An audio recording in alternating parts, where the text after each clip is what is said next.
right, we're back, and with another topic today is something that we've actually done another video on. It's about best-in-class tools, best of the best security, and we always tell people that yes, we do use best-in-class security tools for our clients, but that could be just something that we just say. How do you know that we actually use the best-in-class tools? Tom, I know you have a few points on this, and actually even a visual possibly. Tell me a little bit about that. Yeah. So, a lot of it, we get it from word of mouth from our other service providers, other security service providers. And, we look on the message boards and Reddit and read up on it and see what others in our industry are experiencing. We go to conferences, a security conference, almost always go to Black Hat or DEF CON. And we stay up to date on it. We stay up to date on the technology because it changes so fast, right? So what's terrific today, there may be something better next year or tomorrow. Next 6 months, yeah. And so we have to continually evaluate, are we still using what is the best in class product out there? Which, from a security standpoint, which product just stops attacks? Yeah. And one of the tools that we use, and we've used for a few years, and I'm going to talk about EDRs, okay? Endpoint Detect and Response. It's to replace your antivirus, and because it uses artificial intelligence to both detect and stop an imminent attack. It doesn't look at virus signatures. So it's 10 times better than AV. That's 30-plus-year-old technology. It's just not effective anymore against modern threats. And the good ones require professionals to implement, configure, deploy, monitor, manage, and respond. None of them are perfect. So one of the tools that we've used over the years now, for years and years, we've always looked at Gartner's research. That's an independent consulting firm. Their job is to do an independent evaluation of this class of products. That's among many. They do SIEM, SIEM. That's a different tool, but I'm just talking about EDRs. So if we take a look at I think this is from 2022. It's the latest one. Yep. And hopefully this might be a little fuzzy on your screen, but they have this, they call it the Magic Quadrant. And so after they do all sorts of different types of tests against the product, you've got challengers here, you got niche players here that in some ways these might be more effective in certain situations. You got visionaries here that they may not be very effective, but there's something very, very unique about their product that differentiates them, and they're really, really forward thinking, maybe on the cutting edge, maybe, and have special capabilities. Where we like to stay is right here, that upper right quadrant. These are the leaders in the industry. And here you'll see Microsoft is here, CrowdStrike is here, SentinelOne is here. And SentinelOne is our preferred EDR. Now, we have another one that almost always gets deployed as well, that I don't know if Gartner has ever evaluated, but it has a different reason for existence, for lack of a better word. A niche factor. What? A good niche factor. Yeah. Well, we just really like the way their investigation response. We've developed a personal relationship with the founder of it over the years, a former NSA guy, and their incident response capabilities are just incredible. And the way they go about detecting threats and investigating them, it's just a first-class operation. But SentinelOne's critical. We require all of our clients to implement it in their organization. And as you can see, it's in the Magic Quadrant, that upper right corner. And they've been there consistently, I think, ever since we started deploying EDRs. So that's one of the ways we go through, and we get, anecdotal and other research indicates that SentinelOne is a true leader in the industry. It is best in class. Now, we're evaluating CrowdStrike right now, and probably won't do Microsoft for a lot of reasons, although we do rely on some of Microsoft's defense technology, but our real workhorse is SentinelOne.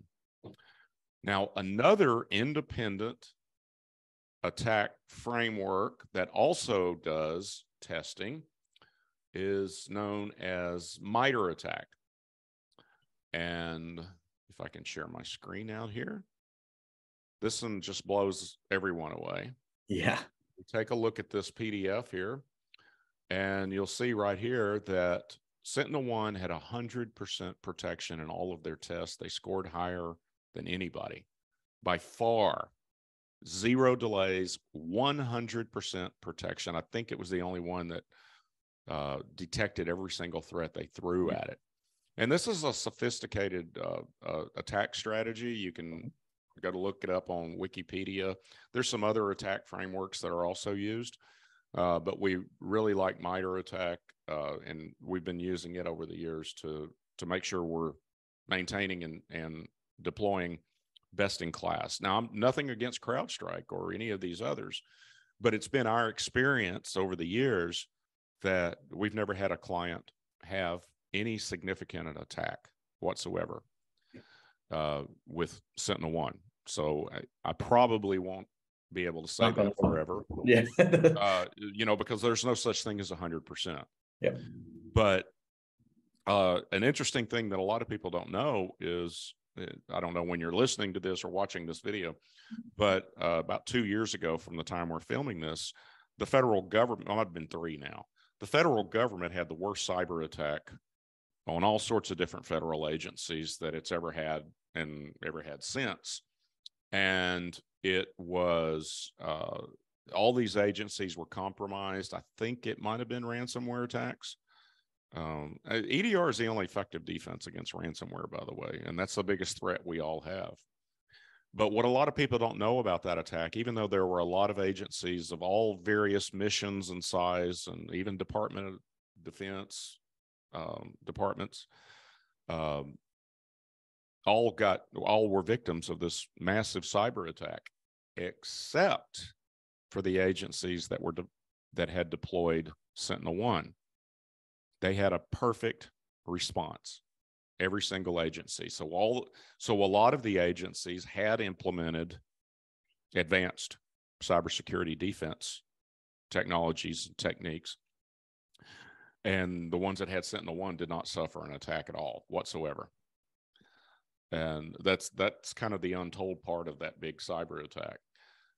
So that's another indication that, yeah, this is really good stuff. So that's what we mean. And it goes all the way down to password managers and administrative controls around things like password complexity, things like how frequently do we require end users to change their passwords to log into the network? Well, a few years ago, I began to question, every 30 days or whatever, because I was seeing many users just changing the password to something similar to the old one. And yes, I know you can put checks in place for that.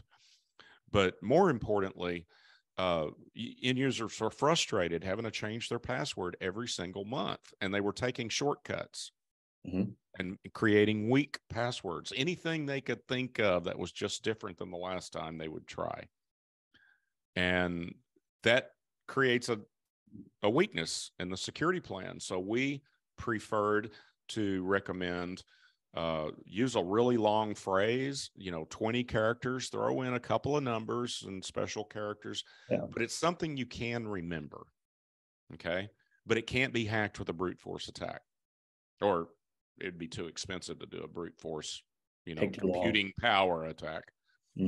And we actually found out some others were thinking the same thing. And lo and behold, we discovered that it was not only was it more convenient and more productive, which we don't get those wins often, but it was actually more secure than the old school of forcing a password change every 30 days. So if your company is still doing that, and you have some influence over that decision, I would encourage them to revisit that. Because, you think back 30 years ago, a 30-day password, there wasn't much chance of it being compromised. but 30 days is an eternity now in the cyber hacking community. Mm-hmm. And it wouldn't matter if you required it to be changed every week.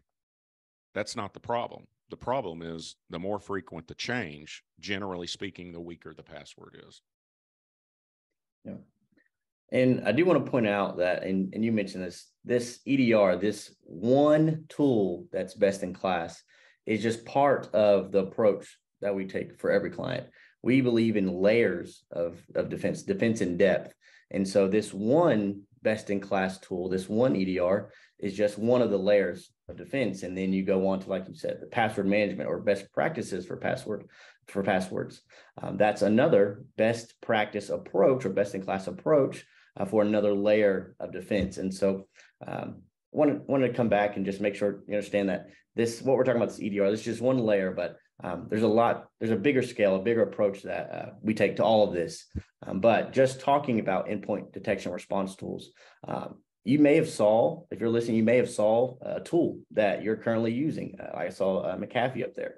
That's a tool that a lot of people have relied on in the past.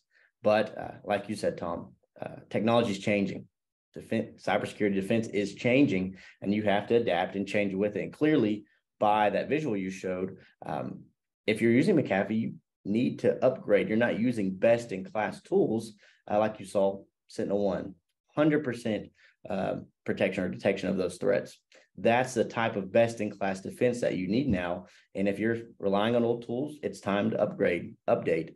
And if your provider or someone is saying, hey, nope, that is fine, clearly you see the data, that's not best practices. And then from that point, it comes from a risk acceptance standpoint. Are you okay with just settling with McAfee or a lower level security tool? And of course, the risk associated with that is a ransomware attack, possibly closing your business in the next 6 months.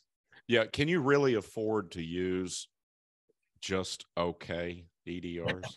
Yeah. I mean, really, can you? Because all it takes is just one to slip through, and it could be catastrophic to your firm. Exactly. So, and while you're on the subject of these household names, McAfee, Norton, Symantec, and on and on and on, it's my personal opinion, and many others that are in the InfoSec industry, that generally speaking, none of those security providers that are shrink wrap software. In other words, you can buy it off the shelf at Office Depot or Best Buy. None of those have best in class components. Mm-hmm. Now, there are some exceptions to that, although they still don't rank as high as, say, a CrowdStrike or a Palo Alto, Checkpoint, and SentinelOne. Is like Sophos is up in the Magic Quadrant because of an acquisition. Mm-hmm. Okay, that's a shrink wrap software company. That's what they're best known for. And it is a good EDR, and it is advanced enterprise grade protection, but it doesn't have independent researchers specifying that this is the best you can get. And to us, it's simply not worth it. Let's just go ahead and get the best that we can. Mm-hmm. It's that simple. And because generally speaking, the competition is so high in this industry from these vendors that prices are usually not, they're usually roughly the same. I mean, they're super competitive business. And so pricing is usually not the factor. So if pricing is not the factor, then it's all about 100%, try to get as close to 100% effective protection as possible. And you also want to keep in mind false positives. Yeah. Because those can waste an incredible amount of time. And I hadn't mentioned this, but it's been our experience with SentinelOne that we do have an issue with some false positives, but we know what to look for. We've learned over time. That's when and then you can whitelist stuff and things like that. But it does, when you're using these best in class products, you still need a skilled security team to deploy, configure, monitor, and manage the best in class products. And like you said, Devin, this is just one layer out of dozens of layers that we use to protect our clients' firm. Yeah.